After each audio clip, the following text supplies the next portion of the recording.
صحابہ کرام رضوان اللہ علیہم اجمعین میں آج میں جو تذکرہ کرنے لگا ہوں وہ حضرت سیدنا ابو ہریرہ رضی اللہ تعالی عنہ کا ہے۔ ہماری سماعتیں تقریباً سب سے زیادہ جو نام سنتی ہیں جی کسی بھی مذہبی کتاب میں، بالکل مذہبی لٹریچر میں، کہیں آپ جو ہے وہ کوئی حدیث کی کتاب پڑھ رہے ہیں، سن رہے ہیں، یقیناً تو سب سے زیادہ جو نام ہم سنتے ہیں وہ سیدنا ابو ہریرہ رضی اللہ تعالی عنہ کا ہوتا ہے، بالکل اور یہ اللہ کا انتخاب ہے۔ میں اس کو اللہ کا انتخاب اس طور پہ کہہ رہا ہوں کہ سیدنا ابو ہریرہ رضی اللہ تعالیٰ عنہ کو نبی کریم صلی اللہ علیہ وسلم کی جو صحبت ملی ہے وہ تقریباً 3.5 سال یا 3.25 سال ٹوٹل ٹوٹل 3.5 سال بس، یعنی 7 ہجری میں جی مسلمان ہوئے ہیں ہاں اور نبی کریم صلی اللہ علیہ وسلم دنیا سے 11 ہجری کو رحلت فرما جی گئے۔ ایسا ہی ایسا ہی تو یہ 3.5 یا 3.25 سال کا عرصہ ہے، اس کے باوجود سب سے زیادہ حدیثیں بالکل آپ صلی اللہ علیہ وسلم سے جنہوں نے نقل کی، کوٹ کی، آگے امت تک پہنچائی، جی وہ شخصیت سیدنا ابو ہریرہ رضی اللہ تعالیٰ عنہ کی ہے۔ تو اس لیے میں نے کہا یہ اللہ کا انتخاب ہے، سبحان اللہ سبحان اللہ، اللہ خود لے کر آئے تھے ان کو، بالکل اور کیسے لے کر آئے تھے میں آپ کو بتاؤں گا، آپ حیران ہو جائیں۔ ہاں بتائیں۔ حضرت ابو ہریرہ رضی اللہ تعالیٰ عنہ نبی کریم صلی اللہ علیہ وسلم کی ہجرت سے تقریباً 18 سال پہلے پیدا ہوتے ہیں، ٹھیک ہے، اور عرب میں نہیں ہے، اچھا یمن میں۔ اچھا یمن کا ایک سرحدی قبیلہ ہے جی جو بالکل یمن اور عرب کی سرحد کے سمجھے کے درمیان میں جنوب کی سمت میں آباد ہے، اور اس قبیلے کا نام ہے دوس، دوست، قبیلہ دوس، دال واو سین سین، اور دال کے اوپر زبر، ٹھیک ہے قبیلہ دوس سے ان کا تعلق ہے۔ صحیح، ان کے بچپن میں ہی والد کا انتقال ہو جاتا ہے، اور ان کی والدہ لوگوں کے گھروں میں برتن مانجھ کے، صفائی کر کے کسی نہ کسی طرح اپنے بچے کا خرچہ پورا کرتی ہیں۔ صحیح، جب یہ تھوڑے سے بڑے ہو جاتے ہیں، لڑکپن کی عمر ہوتی ہے، یہ محسوس کرنے لگتے ہیں کہ میری والدہ لوگوں کے گھروں میں جا کے کام کرتی ہیں، تو یہ کہتے ہیں کہ نہیں، اب میں کما کے لاؤں گا، آپ گھر میں آرام سے آرام فرمائے، صحیح، وہیں پر کسی سردار کے ہاں یہ ملازمت اختیار کر لیتے ہیں، اور وہ ملازمت یہ ہے کہ اس سردار کے جانور ہیں چھوٹے بڑے، ٹھیک، وہ جانوروں کو چرانا ہے، ان کی دیکھ بھال کرنی ہے، ان کے گھاس پانی کا، چارے کا خیال رکھنا ہے۔ صحیح، اور جب یہ سردار سفر پہ جاتا ہے تو یہ پھر اس بچے کو اپنے ساتھ لے کر بھی جاتا ہے کہ تاکہ خاص جو سفر کے لوازمات ہیں اس میں بھی ایک خادم ساتھ۔ سہولت رہے گی، ٹھیک ٹھیک ٹھیک۔ اللہ کی عجیب تدبیریں ہیں، یہ ادھر جوانی کی عمر کو پہنچتے ہیں اور وہاں پر اس سردار کا انتقال ہو جاتا ہے۔ صحیح، اللہ نے ایسے اوصاف سے نوازا ہوا ہے کہ خود ان کی مالکن ان کو پیشکش کرتی ہیں کہ میں آپ سے نکاح کرنا چاہتی ہوں۔ اچھا، وہ کہتے ہیں میں غریب آدمی، میرے والد کا انتقال ہو چکا، اور میرا قبیلہ کوئی ایسا ہے ہی کچھ نہیں، طاقتور نہیں، ایک میری ماں ہے، کہتے ہیں کچھ بھی ہے لیکن میرا یہ انتخاب ہے، آپ قبول کر لیں۔ صحیح، ان کا نکاح ہو جاتا ہے سیدنا ابو ہریرہ رضی اللہ تعالیٰ عنہ سے، اور وہ ظاہر سی بات ہے پھر وہ سارا مال اور وہ ساری جو فراوانیاں تھیں اللہ تعالیٰ ان کے قدموں میں لا کے ڈال دیتا ہے۔ صحیح ہے، لیکن دل میں ایک بھوک ہے، ایک بے چینی سی ہے، ہاں، کچھ لگ رہا ہے کچھ کھو گیا ہے، کہیں کوئی چیز ہے جس کی تلاش جاری کمی ہے، کوئی کمی ہے، کچھ صحیح، خواب بھی دیکھ رہے ہیں، اور اس سے وہ بے چینی مزید بڑھ بھی رہی ہے۔ تو اتنے میں ان کو یہ بھی پتہ چل جاتا ہے کہ عرب میں ایک نبی مبعوث ہوئے ہیں، اور مدینہ میں انہوں نے جو ہے وہ نظام اسلامی جو ہے ریاست بھی قائم کی ہوئی ہے۔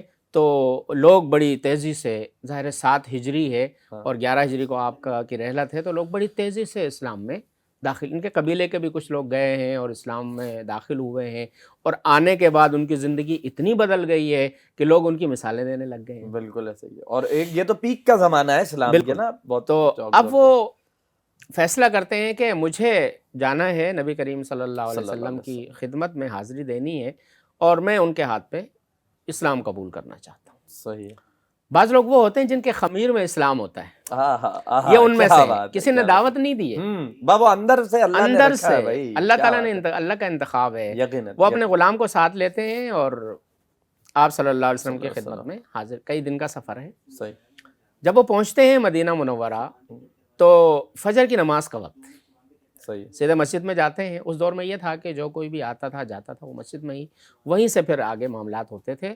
تو فجر کی نماز کا وقت ہے، وہ قرآن کی آواز سنتے ہیں، اب کچھ سمجھ میں ان کو نہیں آ رہا، اور غریب الدیار ہیں، اجنبی ہیں، کسی سے کوئی واقفیت نہیں ہے، وہ وضو کرتے ہیں اور لوگوں کے پیچھے نماز کے لیے کھڑے ہو جاتے ہیں۔ صحیح ہے. نبی کریم صلی اللہ علیہ وسلم کا یہ معمول تھا کہ جب آپ کہیں تشریف لے جاتے تھے ہاں تو پیچھے کسی اور صحابی کو اپنا نائب بنا بناتے جاتے تھے. تھے نمازوں کے لیے اور دوسرے معاملات کے لیے. تو وہ صحابی حضرت عارف تھا، کوئی معروف صحابی بھی نہیں ہے، جی رضی اللہ تعالیٰ عنہ. جب وہ نماز سے فارغ ہوتے ہیں تو حضرت ابو ہریرہ ان سے جا کے ملتے ہیں، اپنا تعارف کراتے ہیں اور کہتے ہیں مجھے حضور صلی اللہ علیہ وسلم کی خدمت میں پہنچا دیجیے. وہ کہتے ہیں جی آپ صلی اللہ علیہ وسلم تو غزوہ خیبر کی طرف گئے ہوئے، یہودیوں کے ساتھ جنگ کرنے کے لیے گئے ہیں، صحیح ہے. تو آپ کی واپسی میں دن لگیں گے. صحیح. لیکن وہ بے چینی جو ہے نا، ایسا ان کو بیکل کیا ہوا ہے اس اضطراب نے. وہ کہتے ہیں مجھ سے نہیں رہا جاتا، بیٹھنے نہیں دے رہی وہ، مجھ سے نہیں رہا جاتا، میں تو جا رہا ہوں جی خیبر. کیا بات ہے. وہاں سے جو ہے خیبر کی طرف اچھا رخت سفر باندھتے ہیں صحیح. اور خیبر میں پہنچ کے آپ صلی اللہ علیہ وسلم کی خدمت میں حاضر ہوتے ہیں ہاں اور کلمہ پڑھ کے مسلمان ہو جاتے ہیں. سبحان اللہ سبحان اللہ. میدان جنگ کے اندر باقاعدہ تھا اس. ابھی کلمہ پڑھا ہے، ہاں. باقاعدہ جہاد میں شریک ہوتے ہیں اللہ اور بعد میں جب مال غنیمت تقسیم ہوتا ہے تو نبی کریم صلی اللہ صلی علیہ وسلم مال غنیمت میں ان کا حصہ باقاعدہ ان کو عطا فرما. عطا فرماتے ہیں. صحیح. تو یوں غزوہ خیبر میں حضرت ابو ہریرہ رضی اللہ تعالیٰ عنہ مسلمان ہوئے. سبحان اللہ سبحان اللہ. پھر وہ جا کے والدہ کو بھی لے آتے ہیں. ادھر والدہ کی خدمت ہے اور دو ہی مشغلے ہیں، ادھر والدہ کی خدمت ہے اور اس کے ساتھ ساتھ جو ہے نبی کریم صلی اللہ علیہ وسلم کی صحبت میں بیٹھنا ہے. صحیح. شروع میں کچھ مشغلہ ایسا بھی رہتا ہے کہ وہ تھوڑے بہت جانور جو ہیں ان کو چرانے کا ایک سلسلہ ہے، اور ایک بلی ہے جو چھوٹے چھوٹے کہہ لیں کہ بکری کے جو بچے ہوتے ہیں، دمبے کے بچے، ان کے ساتھ وہ بلی کھیلتی ہے، اٹکھیلیاں کرتی ہے. نبی کریم صلی اللہ علیہ وسلم ایک مرتبہ دیکھتے ہیں نا تو کہتے ہیں یا ابا ہریرہ. ہریرہ کہا جاتا ہے چھوٹی بلی کو، اچھا ہرہ بڑی بلی، عام بلی، صحیح ہے. اور ہریرہ بلی کا بچہ جو صحیح. پیارے سے لگتے ہیں، ہاں بڑے معصوم سے چننے ہوتا ہے. مننے سے ہوتے ہیں. یا ابا ہریرہ، اے بلی کے باپ. اچھا وہ دن ہے ان کا نام کسی بس کو پتہ ہی نہیں ہے نہیں نام پتا. کیا تھا ان کا. بس سب ابو ہریرہ سے ہی ابو ہریرہ ارے ابو ہریرہ. اس کے بعد وہ حضرت ابو ہریرہ بن جاتے ہیں. حضرت ابو ہریرہ رضی اللہ تعالیٰ عنہ کو نبی کریم صلی اللہ علیہ وسلم کا یہ حکم ہوتا ہے کہ آپ تمام مشاغل ترک کر کے میری صحبت میں آ کے بیٹھیں دن رات. نبی کریم صلی اللہ علیہ وسلم نے ایک چبوترا سا مسجد نبوی کے برابر میں جی قائم کیا ہوا ہے، جہاں پر وہ صحابہ ہیں جن کا کام صرف آپ سے حدیثیں لینا، یاد کرنا، سننا اور آگے لوگوں تک اس کو پہنچانا. مدرسہ ہے ایک طرح کا، یہ بورڈنگ ہاؤس بھی ہے، رہائش بھی وہیں پر ہے، سب کچھ وہاں ہے. تو اصحاب صفہ میں حضرت ابو ہریرہ شامل ہو جاتے ہیں. اب ظاہر ہے وہ ذرائع معاش تو مسدود ہو جاتے ہیں، جس کے بعد پھر دوبارہ وہی تنگی والے حالات، اور اس قدر تنگی ہو جاتی ہے. اب اصحاب صفہ کے پاس کوئی نظام نہیں ہے، اسلام کا ابتدائی دور ہے اور لوگ اتنے خوشحال نہیں ہیں کہ وہ ان کے لیے کوئی خاص باقاعدہ پراپر کوئی انتظام کر سکیں. کہیں سے کوئی ایک روٹی آ گئی، سب نے مل بانٹ کے کھا لی، ورنہ پانی پہ گزارا ہو رہا ہے، روزے چل رہے ہیں. حضرت ابو ہریرہ کہتے ہیں کہ بعض اوقات بھوک سے ایسی ہماری حالت ہو جاتی تھی نا کہ ہم پڑے ہوئے ہوتے تھے، لوگ نماز کے لیے آتے تھے، ہمارے اوپر سے لوگ گزر کے جاتے تھے، لوگ سمجھتے تھے یہ پاگل ہو گئے. لیکن وہ کمزوری اور وہ نقاہت کا صرف ہی عالم نقاہت ہوتا اور تھا. کمزوری ہوتی تھی، وہ کوئی جنون نہیں ہوتا تھا. صحیح. اتنی قربانی. کہتے ہیں ایک بار بھوک سے میں اس قدر بےتاب ہو گیا کہ مجھ سے بیٹھا نہیں جا رہا تھا. میں نکل پڑا. میں نے کہا یہ نماز کے لیے آتے جاتے راستے میں جہاں سے گزرتے ہیں، میں اس گزرگاہ میں جا کے کھڑا ہو جاتا ہوں، کوئی نہ کوئی بندہ مجھے ملے گا تو میں اس کو کہہ دوں گا کہ میری یہ حالت ہے. کہتے ہیں سب سے پہلے میری نظر پڑی ہے حضرت ابو بکر صدیق رضی اللہ تعالیٰ عنہ پہ. اب میں ان کے ادب کی وجہ سے اپنی حالت بتا بھی نہیں پا رہا ہوں. پھر ان کے چہرے کو دیکھتا ہوں تو مجھے تو ایسے لگتا ہے کہ جیسے مجھ سے زیادہ ان کی حالت ایسی ہے.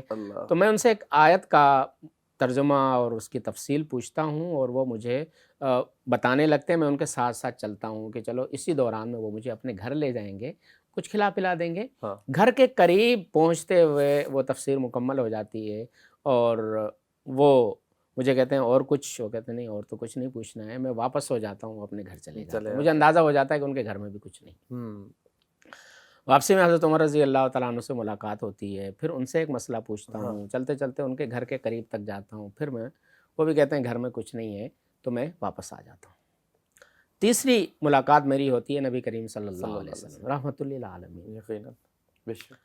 اللہ اکبر کبیرہ. وہ میری حالت سے اندازہ لگا لیتے ہیں. وہ مجھے کہتے ہیں ابو ہریرہ چلو گھر چلو. مجھے گھر پہ بٹھاتے ہیں اور اس کے بعد جو ہے وہ ایک پیالے میں آج کل کے اب جگ اور گلاس کے بیچ میں آپ سمجھ لیں اتنا سا ایک پیالہ ہوا کرتا تھا. صحیح ہے. اسی کو وہ جگ کے طور پر بھی استعمال کرتے تھے اور یہی اسی سے پیا بھی جاتا تھا. آج کل بھی مٹی کے پیالے بعض جگہ ملتے ہیں. تو وہ اس طرح کے ایک پیالے میں کہیں سے دودھ آیا ہے, بھرا ہوا بھی نہیں ہے, صحیح, یوں سمجھ لیں 1/3. ٹھیک ہے. اتنا سا دودھ ہے. اب میں دل میں خوش ہو رہا ہوں کہ چلو دودھ تو ملے گا پینے کے لیے, کچھ تو توانائی بحال ہوگی. صحیح. اور وہ پھر دودھ خالص دودھ تھا. ہاں بالکل. آج کل والا دودھ تو تھا نہیں کہ جس میں دودھ تو ہوتا ہی نہیں ہے, پتہ نہیں کیا ہوتا ہے, ملاوٹ زیادہ ہوتی ہے. اللہ ہم سب کو ہدایت دے. آمین آمین. تو وہ خوش ہیں کہ جی دودھ ملے گا پینے کو. نبی کریم صلی اللہ علیہ وسلم فرماتے ہیں کہ جاؤ صفہ میں جتنے بھی لوگ بیٹھے ہیں ان سب کو بلا کے لے آؤ. اتنا سا ہے, اتنا سا ایک پیالہ ہے, برائے نام ہی صحیح, برائے نام ہے, اور مشکل سے ایک آدمی پیے گا تو سیر ہوگا. لیکن حکم یہ ہو رہا ہے کہ صفہ میں جتنے بھی ہیں سب کو بلا کے لے آؤ. اللہ, وہاں درجنوں بندے بیٹھے ہوئے ہیں, سب کی یہ حالت ہے. حضرت ابو ہریرہ کہتے ہیں اب ایک طرف میری بھوک اور پیاس کا عالم, پھر نبی کا حکم. آخر نبی کا حکم تو ہر چیز سے مقدم ہے. میں گیا جا کے ان کو بلایا, میں نے کہا جی نبی نے تم سب کی دعوت کی ہے, مجھے ہی حکم ہوا کہ ان سب کو پیالہ پلاؤ.